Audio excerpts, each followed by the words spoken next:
God's timing is better. Alam mo, sa buhay natin, isa yan sa mga dapat nating mapag-aralan, lalo na sa ating relasyon sa Diyos. Kung nagtitiwala tayo sa Kanya, dapat diretso ito. Full trust, ika nga.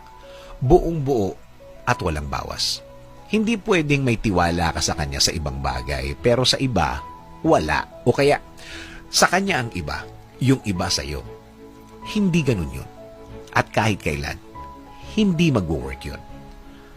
Sa pagbigay mo sa Kanya ng problema mo, ibigay mo na ang lahat ng tiwala mo. Wala nang testing-testing dito.